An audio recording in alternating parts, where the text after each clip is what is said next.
Hello students, welcome to our tuition classes. आज मैं auditing में आपका चैप्टर नंबर 6 लेने वाला हूँ और चैप्टर का नेम है वाउचिंग। मैं आपको बता दूँ, पूरे ऑडिटिंग में जो सबसे मोस्ट इम्पॉर्टेंट काम होता है वो होता है वाउचिंग करना। किसी भी ऑडिटर के लिए, किसी भी सीए के लिए vouching is one of the most important activity. अब ये जो चैप्टर नंबर 6 है, इससे पहले मैंने ऑलरेडी आपके 5 चैप्टर्स कंप्लीट कर दिए हैं, ठीक है। सो डायरेक्ट 6 चैप्टर मत देखना, पहले तो इंट्रोडक्शन क्या है, ऑडिटर कहते किसको हैं, वो समझ लेना। नाउ अब हम इस चैप्टर में ये समझेंगे कि वाउचिंग कहते किसको हैं। सो वाउचर का मीनिंग होता है एविडेंस। कोई भी हम बिजनेस ट्रांजैक्शन करते हैं तो उसका एक एविडेंस होता है। जैसे से एग्जांपल, मैंने 1000 रुपीज़ का इलेक्ट्रिसिटी बिल पे किया, तो इलेक्ट्रिक बिल आया होगा, जब पे किया तो रिसिप्ट मिली होगी। या बिजनेस का कोई भी एक्सपेंस किया, स्टेशनरी खरीदी, चलो स्टेशनरी परचेज की तो स्टेशनरी का बिल होगा। तो एक ऑडिटर हर एक वाउचर चेक करता है। वाउचर का मीनिंग होता है एविडेंस। अगर गुड्स परचेज किए हैं तो बिल मिला होगा, उसकी पेमेंट की होगी। गुड्स सेल किए हैं तो हमने अपना बिल बनाया होगा, पैसा आया होगा। मीन्स हर एक वो ट्रांजैक्शन जो हमने किया है उसका वाउचर होना चाहिए। चाहे सैलरी पे की, बैंक में अमाउंट डिपॉजिट किया। अब देखो, जब हम बैंक में अमाउंट डिपॉजिट करने जाते हैं ना, तो जो कैशियर बैठा होता है वो आपको एक स्टैंप लगाकर रिसिप्ट वापस करता है, जिसे स्लिप कहते हैं, स्लिप बुक, वो भी वाउचर है। सो ऑडिटर का काम होता है वाउचर्स को चेक करना कि जो वाउचर में अमाउंट है वो ही अकाउंट्स में लिखा हुआ है या नहीं लिखा हुआ है। सपोज करो आज मैंने 200 का पेट्रोल भरवाया और अकाउंट्स में मैंने लिख दिया 300, तो 100 ज़्यादा लिख दिया। अब कैसे पता चलेगा 100 ज़्यादा लिखा? तो पेट्रोल पंप से बिल लेना होता है। पेट्रोल पंप देते हैं, आप कभी मांग के देखना उनसे बिल, वो आपको दे देंगे बिल। तो उस बिल पर लिखा होता है कि कितना हमने ट्रांजैक्शन किया है। और अभी तो सब ऑनलाइन होता है, गूगल पे, पेटीएम। सो आप देखिए, सीधा एविडेंस ही आ जाता है। सो पहले तो मीनिंग ऑफ वाउचर देखेंगे। Vouching is a process while the documentary evidence used for the purpose of vouching is voucher। जो वाउचिंग है ये एक प्रोसेस है, चेक करना कि सारे डॉक्यूमेंट्स बराबर हैं या नहीं है, और वो जिसे चेक करते हैं हम उसे कहते हैं वाउचर। अब ये वाउचर क्या हो सकता है? तो ये वाउचर कुछ भी हो सकता है। Vouchers are the documentary or other evidence in support of transaction entered in the books of account। ये वाउचर्स बहुत सारे हो सकते हैं। कौन से हो सकते हैं? देखो, receipt invoice, cash memo, debit note, credit note, sales, counterfoils of cheques, pay in slips, bank passbook, dividend warrant, wages sheet, purchase order, material. हर एक वो पेपर जो प्रूव करे कि हमने ये ट्रांजैक्शन किया है उसे वाउचर कहते हैं। सपोज करो आपने एक नया मोबाइल लिया और मोबाइल दूसरे दिन ही ख़राब हो गया। आप वापस गए सामने वाले के पास, क्योंकि गारंटी वारंटी थी। अब उस शोरूम पे 10 लोग काम करते हैं। जिसने आपको कल बेचा था वो आज है ही नहीं, वो आज एब्सेंट है। तो आपने दूसरे कस्टमर्स को जो संभालने के लिए एम्प्लॉय रखे होते हैं या कस्टमर केयर टीम होती है, उनके पास गए तो सबसे पहले वो आपको क्या बोलेंगे कि इस मोबाइल का बिल लाओ, बिल दो। बिल कहाँ है? वो बिल ये प्रूव करता है कि आपने वो मोबाइल उसी शॉप से ख़रीदा है। So that is voucher. या ऐसा भी हो सकता है कि आपने मोबाइल लिया, हफ्ते बाद ख़राब हो गया और आप 1 हफ्ते के बाद गए तो वो एम्प्लॉय वहाँ से जॉब छोड़ चुका था। बट आपको टेंशन करने की ज़रूरत नहीं, आपके पास बिल है। जो एम्प्लॉय बैठा होगा या बॉस होगा वो आपको जवाब देगा। सो वाउचर्स कौन से होते हैं? कैश रिसिप्ट्स, सो रिसिप्ट्स के वाउचर्स ये होते हैं। पेमेंट्स, तो ये सब पेमेंट्स के वाउचर्स हैं। ये इनकी लिस्ट दी हुई है। फिर गुड्स परचेज किए। अब जब हम गुड्स परचेज करते हैं तो क्या होता है, इनवर्ड इनवॉइस, इनवॉइस का मतलब होता है bill, copy of purchase order, goods received, correspondence, resolution, ये सब वाउचर्स हैं। ऐसे ही purchase return, sales return, sales, bills receivable and bills payable, ये सब वाउचर्स होते हैं। एक ऑडिटर हर एक वाउचर को चेक करता है कि वो बराबर है या नहीं। सो कैरेक्टरिस्टिक्स क्या हैं वाउचिंग के? It is an examination of entries in the books of account. Books में ये चेक किया जाता है कि जितने का वाउचर है उतना ही लिखा है या नहीं। Such examination is done with the help of vouchers like receipt. जितने भी रिसिप्ट हैं, सपोज करो आप बोल रहे हो बैंक में 5000 डिपॉजिट किया, क्या प्रूफ है कि आपने डिपॉजिट किया? तो बैंक में जो स्लिप मिलती है उस पर स्टैंप लगाकर बैंक देता है, बैंक स्टेटमेंट में उतना अमाउंट होगा, तो वो सब वाउचर्स। बैंक का स्टेटमेंट है, पासबुक है, वो एक वाउचर है। Such documentary evidence supports and subs, ये जितने भी डॉक्यूमेंट्री एविडेंस हैं, जैसे हम कहेंगे सब्सटेंटिएट्स ट्रांजैक्शन, वो सब प्रूव करते हैं कि हमने ये काम किया है। ठीक है। ऑब्जेक्ट्स क्या होते हैं? तो ऑब्जेक्ट्स हैं to see all the transactions are correctly recorded, जितने भी ट्रांजैक्शंस रिकॉर्ड हुए हैं बराबर हैं, जितने ट्रांजैक्शंस रिकॉर्ड हुए हैं उनके एविडेंस हैं। No transaction is left out, कोई ट्रांजैक्शन भूल तो नहीं गए। All transactions are properly authenticated. Authenticated means proper record किए गए, सच में रिकॉर्ड किए गए, प्रॉपर वे से रिकॉर्ड किए गए, रियली में रिकॉर्ड किए गए। Entries recorded in books are with the clients. तो ये सब वाउचर्स के ऑब्जेक्टिव्स हैं कि फ्रॉड ना हो, कोई एरर ना हो। Importance of vouching, one of the most important. Importance में समझो हम कह ही नहीं सकते, इतने सारे इम्पॉर्टेंस हैं।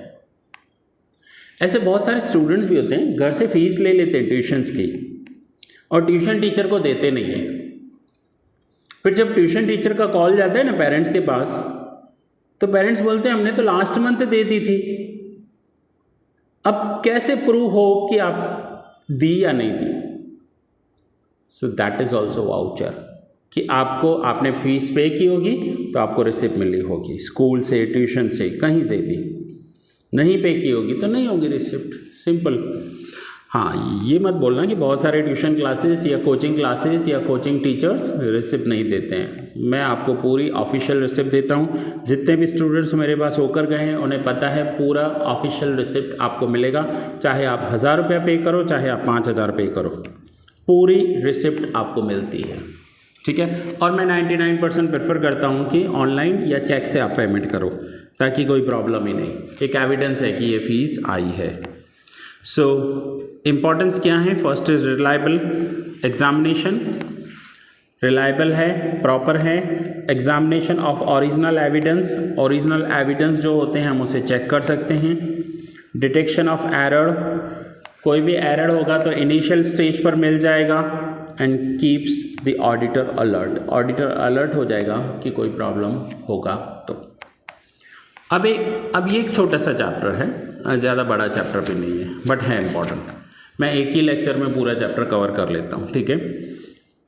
Points to be considered in vouching. अब वाउचिंग में क्या क्या पॉइंट्स होते हैं? जब आप कुछ भी लेने जाते हो तो वहाँ पर क्या क्या पॉइंट्स होते हैं?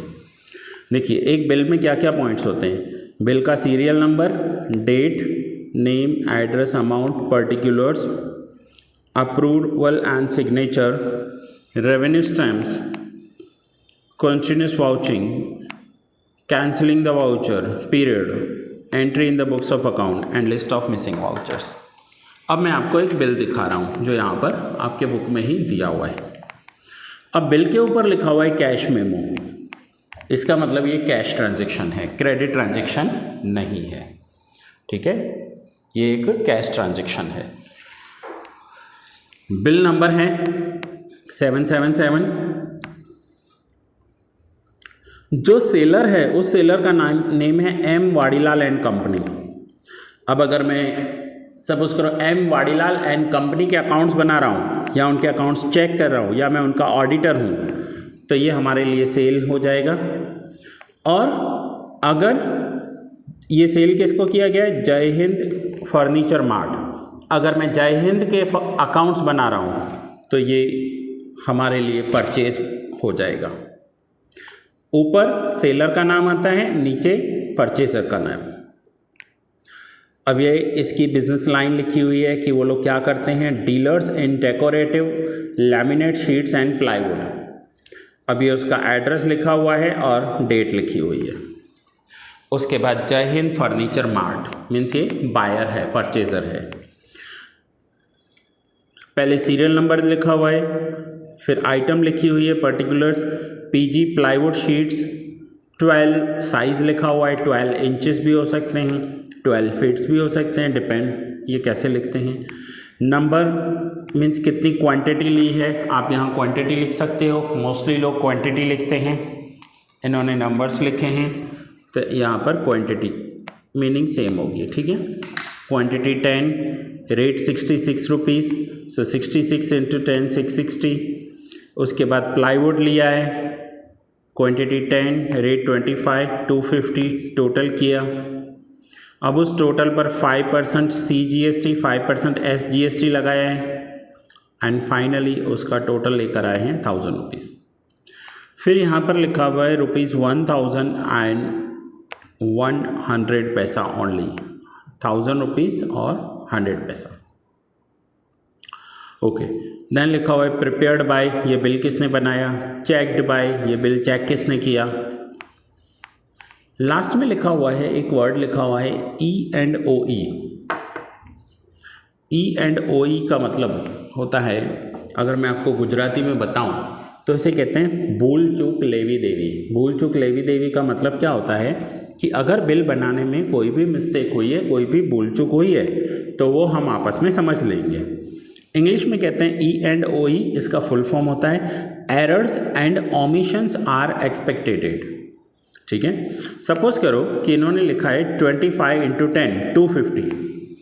अब 250 की जगह 200 लिख दिया हो मिस्टेक से तो यानी बिल कम अमाउंट का बन गया, या 250 की जगह 300 लिख दिया तो बिल ज़्यादा अमाउंट का बन गया। सो बिल कम हुआ या ज़्यादा हुआ, कोई भी मिस्टेक हो गई तो M Vadilal and company and जय हिंद फर्नीचर मार्ट एक दूसरे से फ्यूचर में भी बाउंड हैं। इसे कहते हैं कभी भी मिस्टेक हो गई तो उसके लिए हम एक दूसरे के साथ बाउंड हैं, बंधे हुए हैं, एक दूसरे के साथ बैठे हैं। ठीक है, समझ लेंगे। सो ये सब वाउचर्स हैं, वाउचर्स में ये सारे पॉइंट्स आते हैं, इन पॉइंट्स की डिटेल भी दी हुई है। अगर कोई यहाँ पर देखिए, मैंने आपको सीरियल नंबर एक्सप्लेन किया, date, name, address, amount, particulars, approval and signature. अब रेवेन्यू स्टैम्प्स हैं, तो रेवेन्यू स्टैम्प्स कहाँ लगाया जाता है, for payment exceeding 5000 the relative receipts should bear revenue stamps of ₹1. However, where the items are purchased for cash and a cash memo is obtained, there is no need to obtain stamped receipt. आपने कहीं भी 5000 rupees से ज़्यादा का payment किया हो, आप कभी अपने घर का इलेक्ट्रिसिटी बिल पे करके देखना, 5000 से ज़्यादा होगा ना तो आपको वो एक रेवेन्यू स्टैम्प लगा कर देते हैं। आपने 5000 से ज़्यादा LIC पे किया होगा ना तो आपको एक रेवेन्यू स्टैम्प लगा कर देते हैं। सो ये रेवेन्यू स्टैम्प्स है। सो कहने का मतलब वाउचर एक एविडेंस होता है जो ये प्रूव करता है कि ट्रांजैक्शन करेक्ट है या नहीं है। अब आगे है वाउचिंग एंड ऑडिटर्स ड्यूटी। अब ऑडिटर्स ड्यूटी क्या होती है, तो ऑडिटर की ड्यूटी होती है, चैप्टर ऑलमोस्ट आपका पूरा हो गया, लास्ट पॉइंट ही है ये। ठीक है, ऑडिटर की ड्यूटी क्या होती है कि जितने भी वाउचर्स उसे प्रोवाइड किए गए हैं, चाहे वो परचेज बुक है, सेल्स बुक है, एक्सपेंसेस हैं, उन्हें चेक करें। जब भी ऑडिटर यानी CA चेक करने के लिए आता है ना तो आपको बोलेगा परचेज का बुक देना, परचेज का फाइल देना, सेल्स के बुक देना, जो एक्सपेंस किए हैं उसके वाउचर्स देना, अगर कोई इनकम है तो उसके वाउचर्स देना, सैलरी दी है तो उसकी डिटेल देना। तो वो क्या करता है, हर एक ट्रांजेक्शन को चेक करता है। एंड हाँ, मैनी टाइम ऐसा भी होता है कि जानबूझकर बिजनेसमैन ने जानबूझकर कोई फ्रॉड नहीं किया है, बट मिस्टेकन उसने किसी को ज़्यादा पैसे दे दिए या कम पैसे दे दिए, तो ऑडिटर चेक कर लेता है तो पता चल जाता है। सपोज करो मैंने ये 10 पेन्स परचेज़ किए, ठीक है, और 10 रुपीज़ का पेन था, तो 100 होना चाहिए, तो 100 का 90 दिया है या 100 का 120 दिया है वो भी पता चल जाता है। सो बहुत सारे मिस्टेक्स जो है ना वो मिल जाते हैं अगर वाउचर में कोई भी मिस्टेक किया है तो। ठीक है स्टूडेंट्स, सो होपफुली आपको ये वाउचर चैप्टर समझ में आया होगा। अब सबसे बड़ी एक पॉइंट बताता हूँ, सबसे बड़ी पॉइंट, वैसे तो आपके कोर्स में नहीं है, एक्स्ट्रा नॉलेज के लिए आपको ये पॉइंट बता रहा हूँ। अभी जो हम अकाउंटिंग ईयर एंड करते हैं ना वो करते हैं हम 1 अप्रैल से लेकर 1 अप्रैल सपोज करो 23 से स्टार्ट हुआ, सो ये एंड होगा 31 मार्च 24, ये हम एंट्रीज करते हैं। ठीक है, पहले मैं बता रहा हूँ आज से 40 साल पहले मेरे ग्रैंडफादर क्या करते थे, वो दिवाली टू दिवाली अकाउंट बनाते थे। ये मैं एक्स्ट्रा बता रहा हूँ आपके नॉलेज के लिए। दिवाली से लेकर दिवाली तक अकाउंट बनाते थे। तो दिवाली से लेकर दिवाली तक जो अकाउंट बनाते हैं, दिवाली को ईयर एंड करते थे और उसके दूसरे दिन न्यू ईयर स्टार्ट होता है, और बहुत सारे गुजराती लोग उसे चोपड़ा पूजन भी कहते हैं, दूसरे दिन करते हैं। आपने देखा होगा उसके बाद 5 दिन छुट्टी होती है। क्या आपको ये पता है, कंसेप्ट पता है कि 5 दिन क्यों छुट्टी होती है दिवाली की? तो वो 5 दिन छुट्टी रखने का रीज़न ये होता था, मेरे ग्रैंडफादर घर बैठकर पूरे साल के वाउचर्स चेक करते थे। क्या करते थे? पूरे साल के वाउचर्स, परचेज के बिल, सेल्स के बिल, एक एक एंट्री चेक करते थे कि कहीं कोई मिस्टेक तो नहीं हो गई। मैनी टाइम उन्हें ऐसी मिस्टेक्स मिलती थी जो शॉकिंग होती थी। कैसे? अब मैं आपको बताता हूँ। देखो, जैसे ये बिल बना हुआ है, ठीक है, 5 पीसेस लिखा हुआ है, सामने लिखा हुआ है साड़ी 5 पीस 400। अब 5 × 400 2000 होना चाहिए, बट उन्होंने भूल से यहाँ पर 200 लिख दिया है और टोटल में भी 200 किया है और कस्टमर की पेमेंट भी आ गई है। अब कस्टमर को कॉल करेंगे या उसे बुलाएंगे और उसे बताएंगे कि देखो भाई, हमने आपको इस डेट पर ये गुड्स बेचे थे, 5 पीस 400 रुपये की एक साड़ी थी, 2000 रुपये होने चाहिए, मैंने भूल से 200 लिख दिए और ये E&OE लिखा हुआ है, यानी भूल चूक लेवी देवी। तो वो एक लिस्ट बनाते थे कि कौन कौन से बिल में मिस्टेक हुई है। और ऐसा ही परचेज करते वक्त भी होता था, परचेज करते वक्त भी मिस्टेक हो जाती थी तो उनको भी बताते थे कि देखो, हमने आपसे ये गुड्स खरीदे हैं और इसमें आपने कम पैसे चार्ज किए हैं। इतनी ईमानदारी होती थी। तो दिवाली के बाद जो 5 दिन शॉप्स बंद रखे जाते हैं वो वाउचिंग करने के लिए रखे जाते हैं, गोवा घूमने के लिए नहीं रखे जाते। आज की जनरेशन को क्या है, 5 दिन छुट्टी हुई, चले जाएंगे राजस्थान, उदयपुर, गोवा। नहीं भाई नहीं, ये आपको वाउचिंग करने की 5 दिन छुट्टी होती थी कि 5 दिन में अपने पूरे अकाउंट चेक करो, वाउचिंग करो, एक एक एंट्री को चेक करो, फिर अपना फाइनल अकाउंट बनाओ, देखो लास्ट ईयर आपको कितना प्रॉफिट हुआ, कितना लॉस हुआ, एंड देन न्यू ईयर पांचम से अपना नया साल शुरू करो। जो बॉसेस होते थे वो अकाउंट चेक करते थे और जो एम्प्लॉयज़ होते थे वो स्टॉक चेक करते थे। बिजनेस में जितना भी स्टॉक पड़ा होता था, सपोज करो कपड़े का बिजनेस है तो कपड़े में जितना भी स्टॉक है वो स्टॉक काउंट करते थे। ये 5 दिन छुट्टी वाउचिंग करने के लिए होती थी।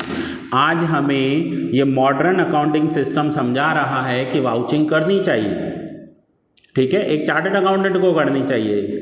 उस टाइम पर वो लोग खुद से ही करते थे क्योंकि इतना छोटा बिजनेस होता था, चार्टर्ड अकाउंटेंट अफोर्ड करना पॉसिबल नहीं होता था। बट वाउचिंग तो करना पड़ेगा ना, नहीं तो मिस्टेक कैसे पता चलेगी। मैनी टाइम ये भी होता था, किसी को गुड्स भेजे, पैसे ही नहीं लिए, पैसे बाकी हैं, या समझो यहाँ 11,400 है, सामने वाला 1,400 देकर गया, बाकी 10,000 हम लेना ही भूल गए हैं। तो E&OE लिखा होता था, यानी इसे कहते हैं भूल चूक लेवी देवी। हम फ्यूचर में भी एक दूसरे के साथ बंधे हुए हैं अगर इस बिल में कोई प्रॉब्लम हुई तो, या मिस्टेक मिली तो। सो अब समझ में आया कि दिवाली के बाद 5 दिन छुट्टी क्यों होती है। आपको भी अपने घर पे बैठ के वाउचिंग करना है, गोवा घूमने के लिए छुट्टी नहीं मिली है। चलो, ऑलमोस्ट स्टूडेंट्स आज मैंने आपका ये वाउचिंग चैप्टर कंप्लीट किया और साथ में आपको थोड़ा सा एक्स्ट्रा नॉलेज भी दिया वाउचिंग के रिगार्डिंग और हमारे इंडियन ट्रेडिशन के रिगार्डिंग कि हम 5 दिन छुट्टी क्यों रखते हैं दिवाली के बाद। चलिए, सो ये लेक्चर मैं यहीं पूरा करता हूँ, मिलते हैं नेक्स्ट लेक्चर में और आगे के चैप्टर्स करेंगे।